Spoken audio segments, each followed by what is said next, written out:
Hello everyone. आज हम लोग सॉल्व कर रहे हैं एक बहुत ही इंपॉर्टेंट क्वेश्चन है नीट 2016 का जो सेकंड फेज में आया था। इसमें क्वेश्चन है in pyrrole the electron density is maximum मान। हम जानते हैं कि पायरॉल एक 5 मेंबर रिंग का आपका हेट्रोसाइक्लिक एरोमेटिक कंपाउंड है, जिसमें नाइट्रोजन को हमने 1 माना है, ये 2 हो गए, 3 हो गए, 4 और ये 5। हमें इतना बताना है कि इसमें इलेक्ट्रॉन डेंसिटी कहाँ पर सबसे ज़्यादा है। तो आप ऐसे ही नहीं देखेंगे, आप इसका रीजन के साथ हम लोग समझने की कोशिश करेंगे। अब हम देखते हैं कि ये जो नाइट्रोजन है इस पर एक लोन पेयर ऑफ इलेक्ट्रॉन्स होता है, सभी लोग जानते हैं। जब रिजोनेंस होगा तो क्या होगा, यहाँ से इलेक्ट्रॉन्स इस वाले बॉन्ड पे आएगा तो ये वाला बॉन्ड अपने आप इलेक्ट्रॉन शिफ्ट हो जाएगा।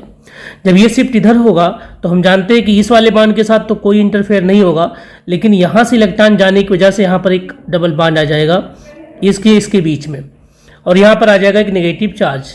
तो आप देखेंगे कि नाइट्रोजन पे जैसे ही 4 बॉन्ड बना तो जितनी किसी एटम की वैलेंसी होती है, अगर उतना बॉन्ड बनाता तो उस पर कोई चार्ज नहीं होता, उससे जितना ज़्यादा बॉन्ड बनाता उतना प्लस चार्ज आ जाता है। तो नाइट्रोजन पे एक प्लस फॉर्मल चार्ज आ जाएगा, यहाँ पर एक प्लस फॉर्मल चार्ज नाइट्रोजन के ऊपर आ जाएगा, राइट। अब आप देख रहे हैं कि ये तो फर्स्ट आपके पास एटम था, ये सेकेंड था, ये थर्ड था, ये फोर्थ था और ये फिफ्थ था। तो जो सेकंड स्ट्रक्चर है उसमें जो नेगेटिव चार्ज इलेक्ट्रॉन डेंसिटी वो थर्ड पर आई है, और फर्स्ट स्ट्रक्चर में तो न्यूट्रल था हमारा। उसके बाद क्या होगा, आप फिर से ये वाला इलेक्ट्रॉन क्या होगा, आगे की ओर बढ़ेगा। जब इधर आएगा तो इलेक्ट्रॉन इधर शिफ्ट होगा। इस इलेक्ट्रॉन के शिफ्ट होने की वजह से होगा कुछ क्या, उसको हम लोग देखते हैं। इसके और इसके बीच में एक डबल बॉन्ड आ जाएगा यहाँ पर, और यहाँ पर क्या आएगा, यहाँ पर आएगा नेगेटिव चार्ज, और ये डबल बॉन्ड ऐसे ही रहेगा और प्लस चार्ज भी रहेगा। अब आप देखिए 1 है, ये 2 है, ये 3 है, ये 4 है और ये 5 है, और ये आपका थर्ड वाला स्ट्रक्चर बनके रेडी हो चुका है। अब हम देखते हैं कि इसका और स्ट्रक्चर बनेगा क्या। जरूर बनेगा जी। अगला जो स्ट्रक्चर इसका बन रहा है, मीन्स कि जो चौथा स्ट्रक्चर बनेगा वो कुछ ऐसा बनेगा। जो चौथा इसका रिजोनेटिंग स्ट्रक्चर बनेगा पायरॉल का, वो कुछ ऐसा बनेगा। कैसा बनेगा जी, जो फोर्थ वाला हमारा होगा उसमें अब ये क्या होगा, नेगेटिव इधर आने की कोशिश करेगा। तो जब नेगेटिव इधर आएगा तो ये बॉन्ड यहाँ मूव कर जाएगा।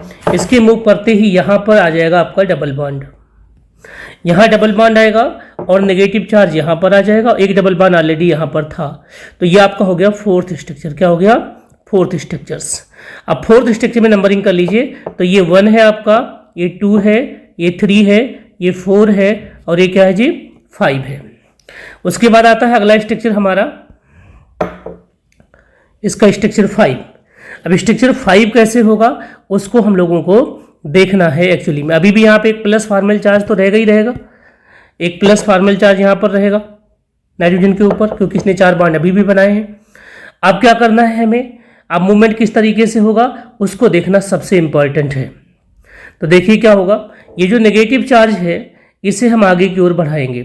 जब इस नेगेटिव चार्ज को आगे की ओर बढ़ाएंगे तो ऐसे केस में क्या होगा, ये वाला बॉन्ड मूव कर जाएगा यहाँ पर, और एक अलग स्ट्रक्चर बनके रेडी होगा आपका 5वां स्ट्रक्चर, ठीक है ऐसा। तो अब की बार नेगेटिव चार्ज यहाँ आ गया, डबल बॉन्ड यहाँ हो गया और प्लस चार्ज यहाँ पर हो गया, ठीक है, और एक बॉन्ड यहाँ पर है ही आपका। इस तरीके से आपका हो गया 5वां स्ट्रक्चर। अब हम जानते हैं कि कौन सा रिजोनेटिंग स्ट्रक्चर सबसे ज्यादा स्टेबल होगा। तो जो स्टेबिलिटी का रूल है, स्टेबिलिटी का रूल है वो बोलता है कि opposite charge should be away. जो अपोजिट चार्ज हो, मतलब सॉरी प्लस और माइनस जो हो, अपोजिट चार्ज हो, पास पास होने चाहिए। शुड बी नियर, इन्हें कहाँ होना चाहिए, शुड बी नियर। आप लोग जानते हैं तभी अट्रैक्शन होगा, अट्रैक्शन होगा तो स्टेबिलिटी बढ़ेगी, सिंपल सी बात है। और प्लस प्लस और माइनस माइनस क्या होने चाहिए, फार अवे होने चाहिए, दूर दूर होने चाहिए। तो हमें वो स्ट्रक्चर देखना है जिसमें प्लस और माइनस पास पास हैं। तो प्लस और माइनस किस वाले स्ट्रक्चर में सबसे पास है, तो एक तो थर्ड में देखिए 1 और 5 पर है, 1 और 5 पर है, तो थर्ड सबसे ज़्यादा स्टेबल हुआ, थर्ड बहुत स्टेबल हुआ। उसके बाद सेम चीज़ है आपका फोर्थ में, third and fourth are more stable, और मोर स्टेबल।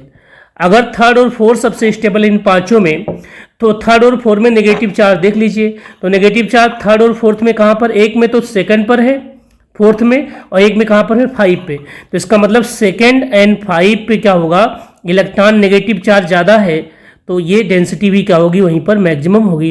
तो जो इसका आंसर बनेगा वो डी आंसर बनेगा। तो इस तरीके से जब भी आपको इलेक्ट्रॉन डेंसिटी निकालनी हो ऑर्गेनिक केमिस्ट्री में, क्वांटम मैकेनिक्स में नहीं, क्वांटम मैकेनिक्स में तो ट्रिक्स हैं आपके, विद इन सेकेंड कर पाएंगे आप। तो आपको क्या होना चाहिए, सिंपली पता होना चाहिए कि रिजोनेटिंग स्ट्रक्चर्स कौन से बन रहे हैं और किस पर्टिकुलर एटम्स में ज़्यादा बार नेगेटिव चार्ज आ रहा है और स्टेबल वाला स्ट्रक्चर कौन सा है। तो सबसे पहले स्टेबल ढूंढते हैं और स्टेबल में जहां पर नेगेटिव या पॉजिटिव चार्ज आएंगे, जहां नेगेटिव चार्ज आएगा वहां इलेक्ट्रॉन डेंसिटी मैक्सिमम होगी और जहां पॉजिटिव चार्ज आएगा वहां पे इलेक्ट्रॉन डेंसिटी क्या होगी, मिनिमम होगी। तो इसका आंसर क्या बनेगा, डी। उम्मीद है कि आपको ये एक्सप्लेनेशन समझ में आया होगा। अगर आप ऐसे ही वीडियो चाहते हैं तो आप क्वेश्चन मुझे भेजते रहिए, किसी भी एग्जाम का, नीट का, जेई का, आप पीजीटी का क्वेश्चन हो, टीजीटी का हो, सीएसआईआर का हो, गेट का हो, ईपीएससी का हो, किसी का भी केमिस्ट्री का अगर क्वेश्चन होगा तो उसका आपको परफेक्ट सोल्यूशन जरूर मिलेगा। Thank you so much.